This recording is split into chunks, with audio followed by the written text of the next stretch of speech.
You walk into a Canadian grocery store with $100 in your wallet and walk out wondering how bread, milk, chicken, and coffee somehow emptied it.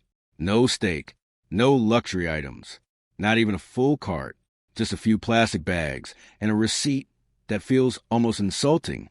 Because in Canada right now, groceries are no longer just expensive. They are becoming psychological. Every trip to the checkout feels like a quiet financial ambush. The cashier keeps scanning. The total keeps climbing.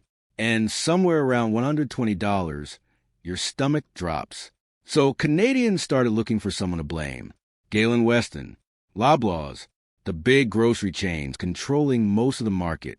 But here is the uncomfortable truth. The problem goes much deeper than one billionaire or one company. Because hidden inside your grocery bill are government policies, supply shortages, shrinking products, loyalty program psychology, and something people in northern Canada call a geography tax, where a single jug of orange juice can cost $27. So today, we are breaking down what grocery shopping actually costs in Canada in 2025, from discount survivalists to middle-class families quietly getting squeezed to the premium shoppers paying for the illusion of summer in February. And by the end of this video, you will understand why millions of Canadians feel like they're losing a financial war every time they buy food. There's a very specific kind of fear living inside Canadian grocery stores in 2025. It is not loud. It does not announce itself. It shows up silently right at the checkout. The cashier scans your basket. Beep, beep, beep. The total passes $80. Then $100. Then $120. And suddenly you are standing there staring at a few basic items like they are luxury goods. Bread, milk, chicken breasts, apples, cheese, coffee. That is it. 5 years ago, $100 at a Canadian grocery store felt respectable. You walked out with enough food to fill a kitchen for the week, bags hanging from both arms, maybe even snacks you did not plan to buy. Now, that same $100 barely survives 3 plastic bags. And one of those bags is mostly produce that will start dying in your fridge before the weekend even arrives. Canadians have turned this frustration into a national obsession. People blame Galen Weston. They blame Loblaws. They blame what many now call the Big Three, the grocery giants controlling most of the country's food market. And the anger exploded online. In May of 2024, a Reddit community called Loblaws is out of control surged past 85,000 members and organized a nationwide boycott against every Loblaws store in Canada. The boycott did not destroy the company, but it did something important. It forced No Frills to abandon one of its most hated tactics, mandatory multi-buy discounts. And that mattered because Canadians were exhausted. Exhausted from feeling manipulated. Exhausted from shrinking products. Exhausted from receipts that somehow kept getting bigger while their grocery bags kept getting smaller. Because the reality is brutal. According to Canada's 2025 Food Price Report, produced by researchers from Dalhousie University, the University of Guelph, UBC, and the University of Saskatchewan, the average Canadian family of 4 is now expected to spend nearly $16,834 per year on food alone. That is roughly $800 more than the previous year. And that number assumes something almost impossible in modern life. No restaurant meals. No takeout. No wasted leftovers. No impulse spending. Just disciplined survival. Meanwhile, food prices across Canada have climbed roughly 27% in only 5 years, more than double the rate of general inflation. And the pressure is still building. Some of the biggest increases are happening in the exact foods Canadians used to rely on when money got tight. Meat prices alone jump between 5 and 7%. And chicken, the affordable fallback protein for millions of households, is now under pressure from repeated waves of avian influenza that disrupted Canadian production for 9 straight cycles. Even basic produce has become unpredictable. A weak Canadian dollar means every imported tomato, avocado, strawberry, and orange arriving from the United States, Mexico, or Europe now lands on shelves already more expensive than the year before. Then there's a hidden system almost nobody talks about outside economics classrooms. Supply management. Canada artificially controls the production of dairy, eggs, and poultry through government quotas designed to stabilize the industry. Supporters say it protects farmers. Critics say it quietly inflates grocery bills for everyone else. Some economists estimate the system costs the average Canadian household between $300 and $444 every year, not through taxes you can see, but through prices quietly baked into every carton of milk, every bag of shredded cheese, every pack of eggs sitting under fluorescent lights at the grocery store. And with all that happening in the background, Canadian grocery shopping has quietly evolved into a three-tier system. Where you shop now says almost everything about your financial reality. Tier 1, the discount survivalist. This is where a massive portion of Canadians now live, whether they openly admit it or not. No frills, food basics, Freshco, Maxi, Walmart. The atmosphere is different here. The lighting feels harsher. Products sit on pallets instead of polished displays. Sometimes there are barely any cashiers at all. You scan your own onions while a robotic voice reminds you to please place the item in the bagging area. Nothing about the experience feels luxurious, because it is designed for efficiency, not comfort. For a single person shopping carefully in this tier, grocery costs now average between $75 and $90 per week. That translates to roughly $320 to $390 a month, around $4,500 per year. Just to feed one person modestly. And surviving this tier requires strategy. Real strategy. The first weapon is the no-name brand. Those bright yellow packages with brutally simple labels like beans or cheese have become symbols of modern Canadian budgeting. Loblaws has aggressively expanded no-name products during the affordability crisis because the savings compared to national brands can reach 20 or 40% on staple items. And for many households, that difference is no longer optional. It is survival. The second weapon is something almost every serious Canadian grocery shopper now uses. Flyers. Every Thursday morning, millions of Canadians open apps like Flip or Reebee before they even think about making a shopping list. Because at the discount tier, you do not decide meals first. You decide prices first. Then you build your meals around whatever is cheapest that week. Chicken thighs on sale? That becomes dinner. Ground beef discounted across town? You freeze extra packs for later. This is where price matching becomes a superpower. One store advertises cheaper butter. Another has discounted eggs. Instead of driving everywhere, smart shoppers pull up the flyer on their phone at checkout and force competitors to match the lower price. And in Canada right now, that single habit can save families hundreds, sometimes thousands, every year. Then comes the third weapon, loss leaders. This is one of the oldest psychological tricks in grocery retail. Every week, stores deliberately sell a few essential items below cost. Milk, eggs, butter, ground beef. Not because they are generous. Because they know once you're in the store for cheap milk, you will probably leave with frozen pizza, chips, shampoo, cereal, and 20 other full-price items. The disciplined shopper fights that temptation. They buy only the discounted items, then leave. Sometimes they even drive to multiple stores in the same day, chasing different loss leaders. And yes, that sounds exhausting. But in modern Canada, saving $40 or $50 on one grocery trip can justify an entire afternoon, especially for families already stretched to the limit. This tier is also where one word keeps appearing over and over again: shrinkflation. And Canadians are noticing it everywhere. The bag of chips that used to weigh 200 grams now weighs 175. Toilet paper rolls are narrower, chocolate bars thinner, yogurt containers deeper at the bottom, while holding less product inside. The packaging looks almost identical. The price stays almost identical. But quietly and visibly you are getting less. And that frustration builds over time because it creates the feeling that grocery stores are playing psychological games with customers already struggling to keep up. But surprisingly, the real financial danger for many Canadians is not the discount stores. It is the next tier up, because this is where people stop surviving and start getting squeezed. Tier 2, the mid-tier squeeze. This is the world of Loblaws, Sobeys, Metro, IGA, Safeway. The stores are cleaner. The lighting is softer. The aisles feel calmer. And that comfort comes at a price. For a single person shopping in this tier, grocery costs now average between $140 and $180 per week. For families, this is where that terrifying $16,000 annual food bill suddenly becomes very real. Because the danger of this tier is not just higher prices. It is psychology. The moment you walk into a Loblaws, you swipe your PC Optimum card. At Sobeys, you can Scene Plus. At Metro, Air Miles. Most Canadians think these loyalty programs are reward systems. They are not. They are behavioral tracking systems designed with frightening precision.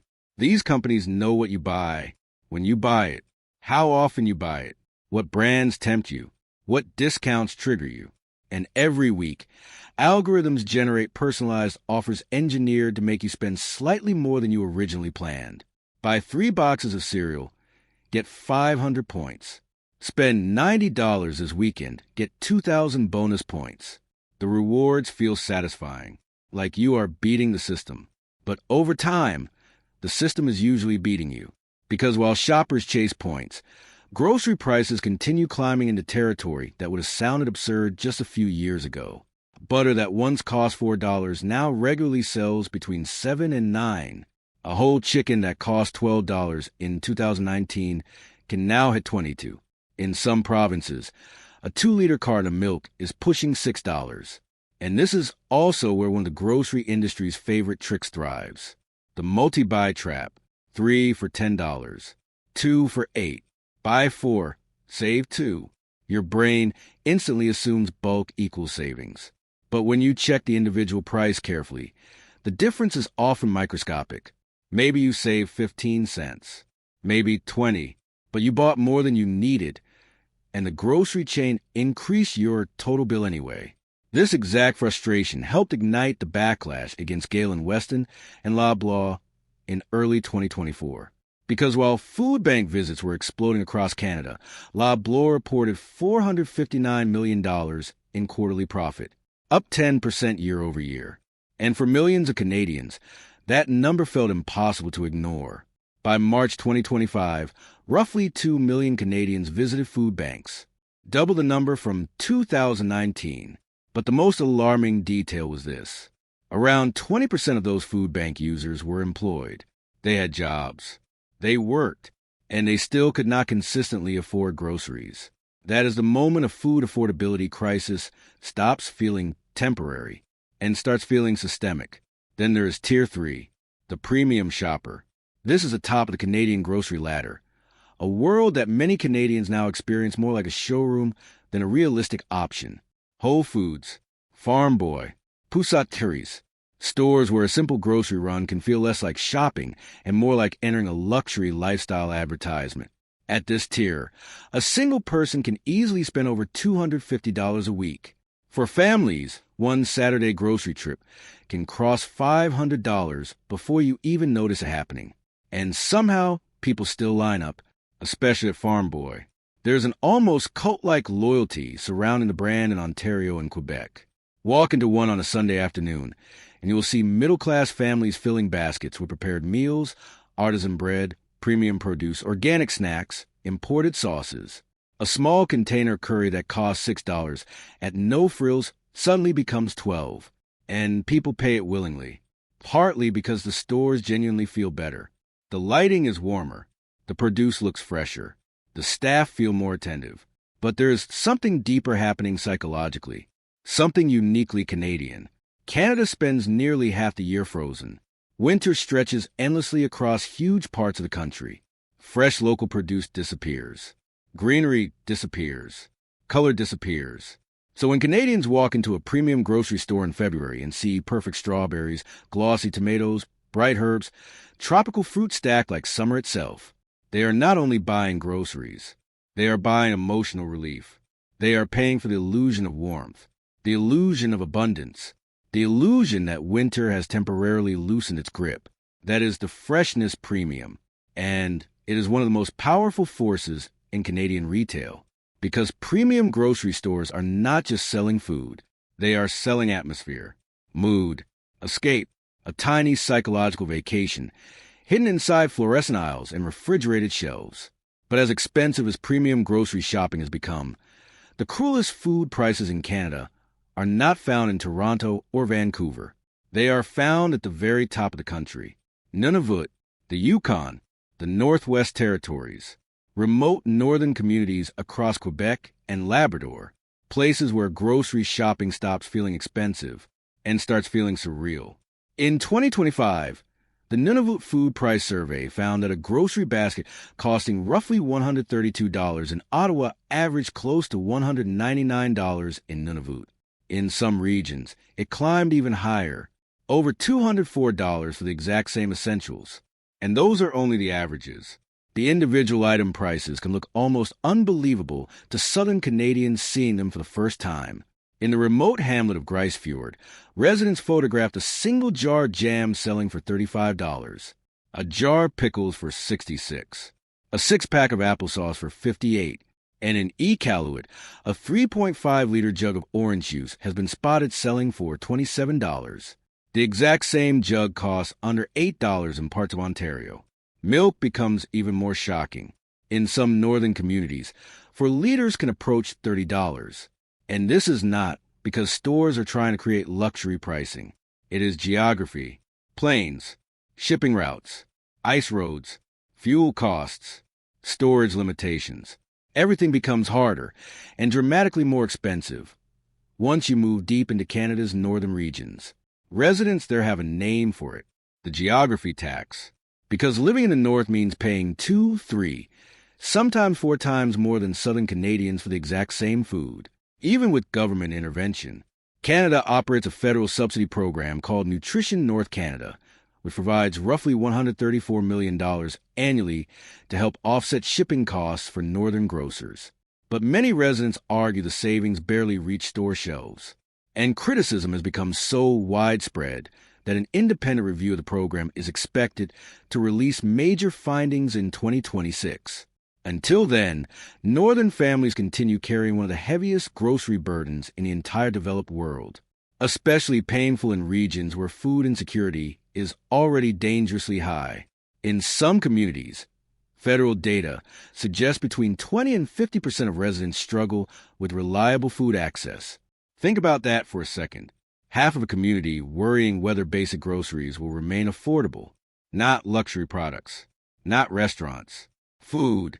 And once you understand that reality, the Canadian grocery crisis stops looking like a simple inflation story.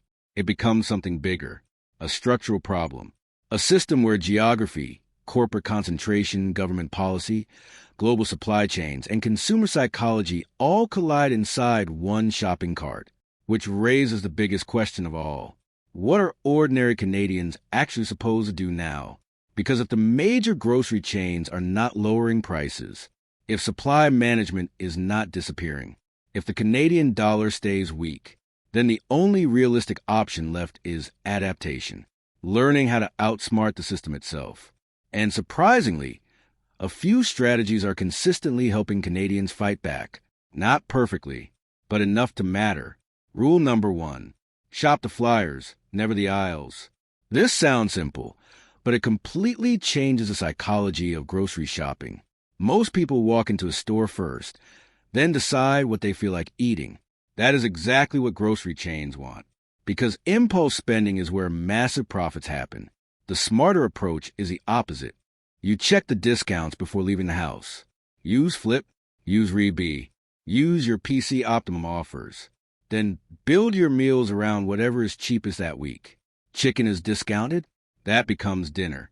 Bell peppers are overpriced? Skip them. This one habit alone can reduce a Canadian grocery bill by 15 to 25% over time.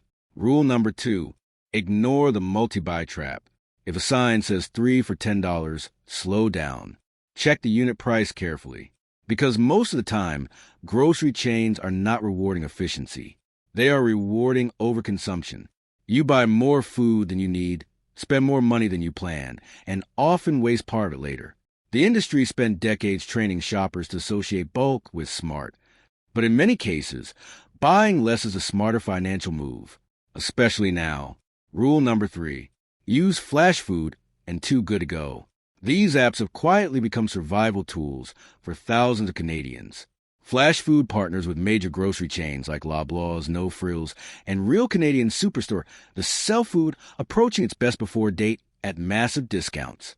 Chicken packs marked down from $18 to $6. Strawberries for $2 instead of $7. Produce boxes heavily discounted simply because stores need them gone quickly. Too Good to Go works similarly with bakeries, cafes, and restaurants. The inventory constantly changes, but the core idea is powerful. Perfectly edible food sold at prices that actually feel human again. And maybe that is the strangest part of all this. Affordable groceries in Canada now feel unusual, almost nostalgic, like something people talk about from the past. Because the Canadian shopper in 2025 is no longer behaving like a traditional customer. They behave like an opponent. Every grocery trip feels tactical. Every flyer gets analyzed. Every point offer gets questioned. Every dollar saved at checkout feels like stealing something back from a system that has spent years squeezing households harder and harder, especially when roughly 72% of Canada's grocery market is controlled by a small handful of dominant companies, which means competition often feels more like an illusion than reality. So Canadians adapt. They hunt discounts, stack loyalty offers, compare unit prices, track markdown apps, and quietly wage financial warfare one grocery trip at a time. Because at this point, grocery shopping in Canada is no longer just routine consumption. It has become a calculation, a weekly negotiation between income, inflation, and survival. And the strange truth is, most Canadians are not actually bad at shopping. They are operating inside a system designed to make precision difficult. Prices change too fast. Packages shrink quietly. Discounts rotate weekly. And loyalty programs blur the real cost of everything. So even careful shoppers feel like they are constantly one step behind. That is why the frustration runs so deep. Because it is not just about higher prices anymore. It is about unpredictability. You can plan a budget perfectly on Monday, and by Friday, the same grocery list costs noticeably more. And this unpredictability is what turns grocery shopping into emotional stress instead of a simple task. A checkout counter becomes a moment of uncertainty. A receipt becomes a judgment. And a grocery cart becomes a reflection of your financial reality, whether you want to be or not. But here's the part that rarely gets said clearly. No single villain fully explains this. Not one CEO, not one company, not one policy. It is a layered system. Global supply chains, currency pressure, weather shocks, disease outbreaks in livestock, government regulation, market concentration, consumer psychology, all of it stacked together inside one of the most essential expenses in life, food. And that is what makes it so powerful and so frustrating. Because you cannot opt out of eating. You can delay a car purchase. You can cut subscriptions. You can pause travel. But groceries are mandatory every week, every month, every year, which is why even small price increases feel so heavy, because they repeat endlessly. And over time, that repetition creates something deeper than inflation anxiety. It creates fatigue, a slow acceptance that the old baseline is gone, that $100 grocery runs will never feel like they used to again. And that is the real shift happening in Canada right now. Not just higher prices, but a new normal where budgeting is no longer about saving extra money. It is about constantly preventing loss. And maybe that is why so many Canadians are paying closer attention now than ever before. Because once you understand how the system actually works, you stop seeing your grocery bill as random. You start seeing it as structured, engineered, and that awareness alone changes how every future checkout feels. Not easier, but clearer. And if there's one final truth in all of this, it is simple. In Canada today, the grocery store is no longer just a place to buy food. It is where the cost of living becomes visible. And that is why the anger does not fade. Because every week, Canadians return the same aisles, face the same rising totals, and feel the same quiet disbelief at the checkout screen. The frustration is not random. It is repetitive, predictable, almost ritualistic. You walk in hoping things might feel normal again. You walk out reminded they do not. And over time, that changes behavior in subtle ways. People switch stores. They chase discounts. They delay purchases. They stockpile when something goes on sale. They start treating groceries like a strategic game instead of a basic necessity.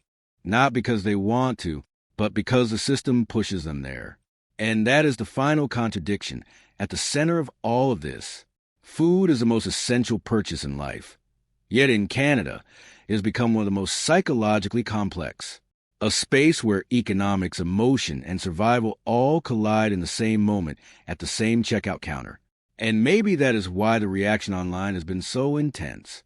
Boycotts, Reddit communities, price tracking apps, weekly debates about shrinkflation and greedflation. Because people are not just reacting to numbers. They are reacting to a feeling. The feeling that something basic has become unstable.